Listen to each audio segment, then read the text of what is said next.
ভারতের তামিলনাড়ুর রাজনীতিতে নতুন আলোচনার জন্ম দিয়েছেন জনপ্রিয় অভিনেতা থালাপতি বিজয়। লাখো মানুষের সামনে হুঙ্কার দিয়ে প্রধানমন্ত্রী নরেন্দ্র মোদীর উদ্দেশ্যে থালাপতি বিজয় বলেছেন, জঙ্গলে শেয়াল ও চিতার মতো অনেক প্রাণীই থাকে, কিন্তু সিংহ থাকে একটাই।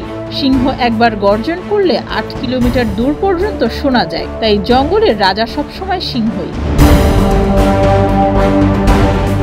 সম্প্রতি মাদুরাইয়ে পাড়াপাথিতে দলীয় দ্বিতীয় রাজ্য সম্মেলনে বক্তব্য দেন বিজয়। সেখানে লাখো সমর্থকের সামনে তিনি বিজেপিকে আদর্শগত শত্রু হিসেবে ঘোষণা করেন।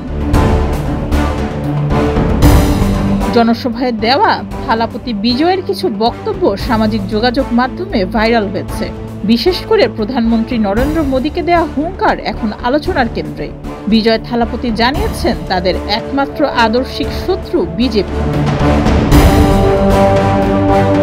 রাজনীতিতে নতুন প্রবেশ করলেও অনেকে বলছেন, থালাপতি বিজয় একটি শক্তিশালী তৃতীয় রাজনৈতিক শক্তি হয়ে উঠতে পারবেন। ২০২৬ সালের তামিলনাড়ু বিধানসভা নির্বাচন ঘিরে থালাপতি বিজয়ের মন্তব্য কতটা প্রভাব ফেলবে তা সময়ই বলে দিবে। তামিল রাজনীতিতে সিনেমার তারকাদের প্রভাব নতুন কিছু নয়।